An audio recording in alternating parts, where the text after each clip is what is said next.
Voici un animal que nous considérons souvent comme un simple prédateur, grand, lourd, silencieux et dangereux. Mais plus la science l'étudie, plus il apparaît que son histoire est bien plus complexe.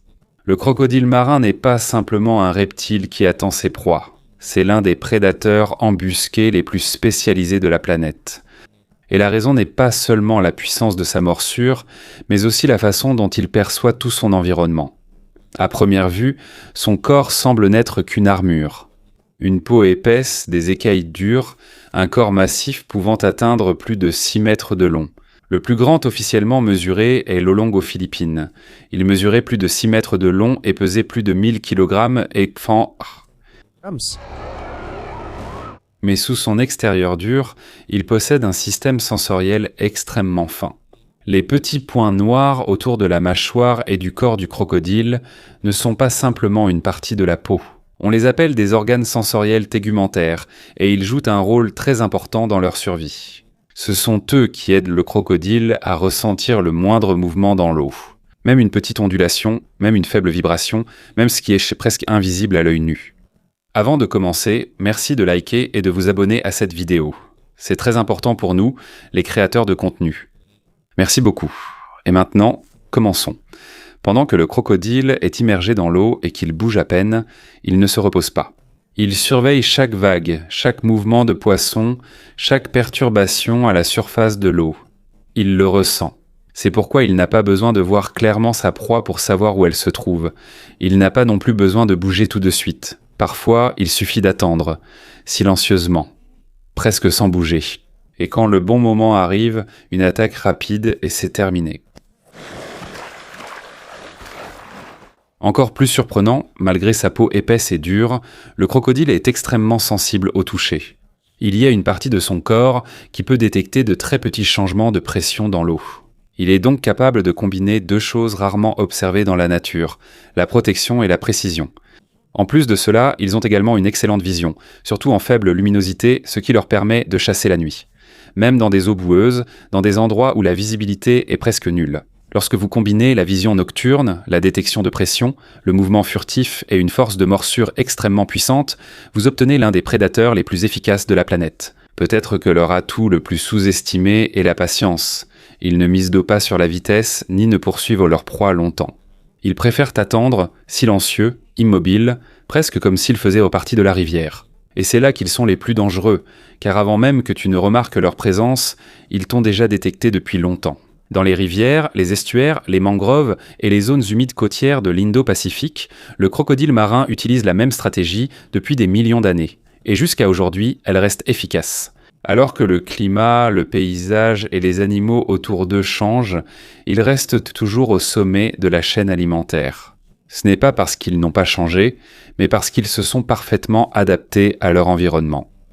Quand on regarde un crocodile, c'est comme si on regardait le passé. Mais il serait peut-être plus juste de penser que nous regardons un prédateur que l'évolution a perfectionné depuis longtemps, silencieux, patient et toujours à l'écoute de l'eau. Et la perfection du crocodile marin en tant que prédateur ne s'arrête pas seulement à sa discrétion et à sa capacité de détection. Il possède une autre arme qui démontre plus directement sa puissance, sa morsure. Selon des études biomécaniques, le crocodile marin possède l'une des morsures les plus puissantes jamais mesurées chez tous les animaux vivants, atteignant plus de 3700 livres par pouce carré. Ces mesures sont documentées et ont été testées à plusieurs reprises dans des environnements scientifiques contrôlés. À titre de comparaison, le grand requin blanc atteindrait également environ 4000 livres par pouce carré. Mais il ne s'agit que d'une estimation, et ce n'est pas aussi solide que les mesures directes obtenues sur le crocodile. Cette force ne provient pas simplement de la taille. Il y a une disposition spéciale des muscles dans la tête du crocodile qui permet une fermeture de mâchoire extrêmement puissante. Deux groupes musculaires principaux sont responsables de cela, les muscles temporaux et les muscles ptérygoïdiens, qui sont positionnés à l'intérieur du crâne selon un motif en croix. Lorsqu'ils agissent ensemble, c'est comme un système hydraulique qui frappe soudainement pour fermer la bouche, rapide, direct et presque impossible à arrêter. Mais plus effrayant que la force de la morsure, c'est son utilisation. Quand la mâchoire du crocodile se referme, elle ne lâche plus sa prise. Ses dents sont de forme conique, pas faites pour mâcher ni pour couper, mais pour percer et pour tenir. Elles sont aussi courbées vers l'arrière, donc une fois que la proie est entrée, elle est encore plus coincée. Et si la proie est trop grosse pour être avalée entière, c'est là qu'intervient l'un de leurs comportements de chasse les plus célèbres, ce qu'on appelle la rotation de la mort. C'est une rotation rapide de tout le corps, tout en maintenant la proie fermement. Ils utilisent cette technique pour déchirer la chair et diviser une proie plus grosse en morceaux plus faciles à gérer. Ce mouvement n'est pas appris en grandissant. Selon des études sur le comportement des crocodiliens, même les bébés crocodiles sont capables d'effectuer immédiatement leur rotation de la mort lors de leur première capture. C'est une indication que c'est un instinct programmé dès la naissance. Lorsque la rotation commence, tout le corps tourne sur son axe longitudinal et avec la puissante prise de la mâchoire, tout le mouvement agit comme un système mécanique de déchirement. C'est une combinaison de force et de rotation capable de séparer la chair et les os. Dans le monde naturel, c'est l'une des méthodes les plus efficaces pour traiter la nourriture pour un prédateur à l'affût. Aucun mouvement superflu, aucun mouvement perdu, pure fonction, pure survie.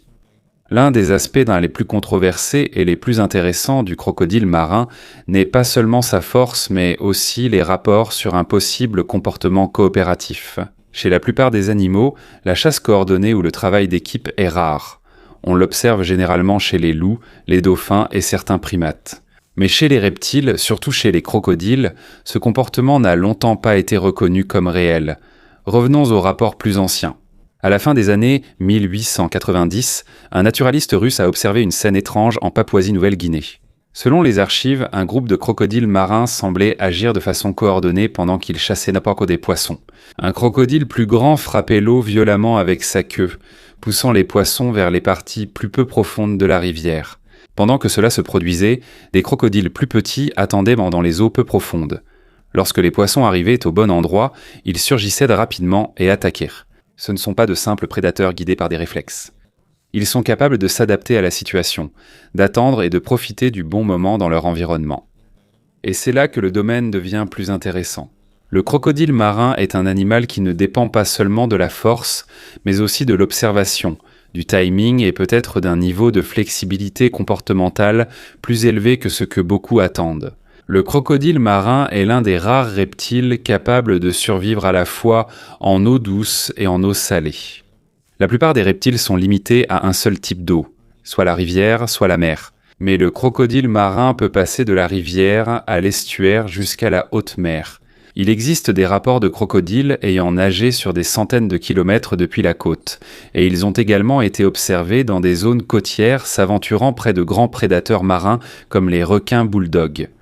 La grande question scientifique était alors de comprendre comment ils réussissent. Parce que le corps de la plupart des animaux a du mal à maintenir l'équilibre entre l'eau et le sel dans des environnements aussi différents. En eau douce, l'eau pénètre dans le corps à cause de l'osmose. Dans l'eau salée, l'eau s'échappe et le corps se déshydrate. Si le sel augmente et que le corps ne contrôle pas, cela devient dangereux. Chez d'autres animaux marins, il existe des systèmes spécialisés pour cela.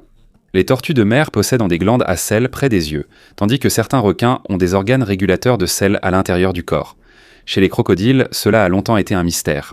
Aucune glande à sel typique n'a été trouvée près des yeux ou dans les organes internes. Jusqu'à ce qu'une analyse plus approfondie révèle que leurs glandes excrétrices de sel se trouvent à l'intérieur de la langue. Là, il y a de petits pores qui libèrent l'excès de sel sous forme de sodium et de chlorure. L'excès de sel est évacué par la bouche et la zone des narines. Ainsi, ils maintiennent leur équilibre interne même si l'eau où ils vivent change.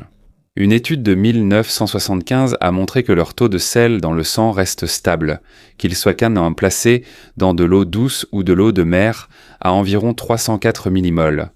Cela signifie qu'ils possèdent un système interne très efficace capable de s'adapter à des changements extrêmes de l'environnement. Ils sont capables de chasser dans les rivières et de traverser la haute mer sans problème. C'est une adaptation rare qui leur donne une aire de répartition plus large que la plupart des reptiles. Lorsque le crocodile marin devient une menace pour l'homme ou le bétail, les autorités chargées de la faune sauvage ont deux solutions principales. Le tuer ou le déplacer ailleurs. On préfère généralement le déplacement pour éviter les conflits. Habituellement, le crocodile est capturé et relâché. Pour le transport, parfois même un hélicoptère est utilisé. Et il est emmené à plus de 100 km de son territoire d'origine. En théorie, le problème devrait être résolu. Mais selon les observations réelles, ce n'est pas ce qui se passe. Il existe des études documentées utilisant le suivi par satellite qui montrent que les crocodiles relocalisés reviennent dans leur ancien territoire. Dans un cas, un grand crocodile mâle a été déplacé sur environ 99 km. Après être resté sur le site de relâchement pendant environ 2 semaines, il est revenu et a retrouvé sa zone d'origine en environ 2 semaines également. Dans un autre cas, un crocodile a été déplacé sur 57 km et après 2 semaines, il est également revenu à son point de départ en seulement quelques jours. Mais le cas le plus remarquable est un exemple encore plus lointain. Un crocodile a été déplacé de 126 km de l'autre côté de la péninsule du Cap York. Il n'avait aucun repère familier, aucun de ses anciens itinéraires. Il est resté dans le nouvel endroit pendant 3 mois. Ensuite, il a commencé à revenir. En environ 20 jours, il a parcouru plus de 400 km autour de la péninsule, jusqu'à l'endroit exact où il avait été capturé pour la première fois. Ce type de navigation n'est pas encore entièrement compris par la science. Les chercheurs pensent qu'il s'agit sans doute d'une combinaison de détection du champ magnétique, d'indices environnementaux, de capteurs olfactifs et peut-être d'une orientation solaire ou céleste. Aucun consensus final n'existe encore. L'essentiel est que les observations prouvent qu'ils peuvent se représenter mentalement un territoire s'étendant sur des centaines de kilomètres. Cela signifie qu'ils ne se contentent pas de suivre l'eau ou le courant. Ils ont une carte interne de leur environnement, une mémoire spatiale qu'ils utilisent pour revenir à un endroit précis. Et dans le cas du crocodile marin, ce type de navigation ne sert pas seulement à la survie. Ils l'utilisent aussi pour revenir à leur terrain de chasse et à leur territoire établi, ce qui montre un niveau d'intelligence spatiale plus élevé que ce qu'on attend normalement des reptiles. Il existe des récits dans le domaine de la recherche sur la faune qui montrent à quel point le comportement des crocodiles est plus complexe que ce que les gens pensent habituellement. L'une des observations souvent mentionnées dans les discussions provient de chercheurs spécialisés dans les reptiles en Australie. Dans un enclos à crocodiles, la position d'un gardien a été progressivement modifiée sur plusieurs mois. Selon les rapports associés aux observations de terrain de chercheurs comme le Dr Brian Fry, le changement ne s'est pas fait brusquement, mais progressivement. C'est tellement subtil que cela passe inaperçu pour une personne dans sa routine quotidienne. Mais du point de vue du prédateur, chaque petit mouvement dans l'environnement peut avoir une signification. Dans ce type d'interprétation, le crocodile ne fait pas que patienter. Il observe et évalue les schémas de mouvement. Et lorsqu'une cible passe de façon répétée par la même route ou au même moment, elle devient prévisible. Dans de nombreux incidents documentés dans le nord de l'Australie, l'un des rappels de sécurité les plus importants est d'éviter la routine lorsqu'on se trouve dans des habitats de crocodiles. C'est pourquoi on voit sur les panneaux d'avertissement là-bas le rappel de ne pas répéter la même zone de baignade ou de camping à la même heure chaque jour. Et grâce aux enquêtes des autorités chargées de la faune sauvage, on remarque que dans certains incidents mortels, la victime suit souvent un schéma régulier. Même endroit, même heure, encore et encore. Dans ce genre de situation, l'observation devient un avantage pour le crocodile. Ce n'est pas une attaque aléatoire, mais une embuscade basée sur un comportement appris et le bon moment. C'est ici qu'intervient l'aspect plus profond de leur stratégie de survie, la patience et l'efficacité énergétique. Le crocodile a un taux métabolique très bas. Comparé à de nombreux mammifères, il peut attendre longtemps sans épuiser rapidement son énergie. Ils peuvent rester immobiles dans l'eau pendant de longues heures. Ils bougent à peine tout en restant concentrés sur leur environnement. Ce n'est pas comme les prédateurs mammifères qui ont besoin de manger plus souvent et d'être plus actifs. Chez les crocodiles, la stratégie est à l'opposé. Moins de mouvement, plus d'attente, efficacité maximale. Il existe aussi des espèces de crocodiliens qui peuvent survivre longtemps sans manger pendant longtemps grâce à ce système énergétique. Donc, lorsque tu combines la patience, la reconnaissance des schémas et la capacité d'attendre le bon moment, ils deviennent l'un des prédateurs à l'affût les plus efficaces au monde. Et au final, la question la plus importante qui ressort des études n'est pas seulement de savoir à quel point ils sont intelligents pour chasser, mais jusqu'où ils peuvent observer et s'adapter au comportement des autres êtres vivants dans leur environnement. La communication des crocodiles marins commence même avant même l'éclosion. À l'intérieur de l'œuf, les embryons produisent de petits sons. Petits-sons. Selon les études sur le comportement des crocodiliens, cela sert à coordonner l'éclosion afin qu'ils sortent presque tous en même temps, ce qui augmente leur taux de survie. Ce son a une autre fonction importante, il appelle la mère. Lorsque la mère crocodile entend les signaux vocaux provenant du nid, elle déterre les œufs et fait sortir les petits. En grandissant, leurs sons deviennent de plus en plus complexes. Les bébés crocodiles émettent des appels de détresse et de contact, tandis que les adultes utilisent des grognements, des grondements et des sifflements pour avertir et marquer leur territoire. Ils ont aussi des signaux sous-marins à travers des bulles et des vibrations, ainsi que de puissants coups de tête sur l'eau et des claquements de mâchoires qui créent des ondes de pression dans l'eau. En somme, les crocodiles possèdent un système de communication à plusieurs niveaux, utilisant le son, le mouvement et les vibrations, ce qui est essentiel à leur survie, leur coordination et la protection de leur espèce. C'est une preuve que les crocodiles possèdent une forme précoce d'apprentissage, même lorsqu'ils sont encore dans l'œuf. Dans une étude menée en 2020, des œufs de crocodile ont été exposés à une saveur chimique spécifique, comme la fraise. Après l'éclosion, les nouveau-nés ont préféré la nourriture ayant la même saveur chimique. Cela signifie qu'ils sont capables de développer une mémoire chimique avant même d'éclore. En plus de cela, les crocodiles peuvent également produire des infrasons, des sons inaudibles pour l'humain, mais perçus comme des vibrations. Dans l'eau, ces vibrations de basse fréquence peuvent voyager loin et peuvent être utilisées pour la communication entre les crocodiles dans les réseaux fluviaux ou les zones marécageuses. Il existe des théories selon lesquelles ils utilisent donc des organes internes comme le succulus pour détecter ce genre de vibrations. Cela signifie qu'ils ont une couche cachée de communication que nous n'entendons pas directement, mais que nous ne faisons que ressentir dans l'environnement.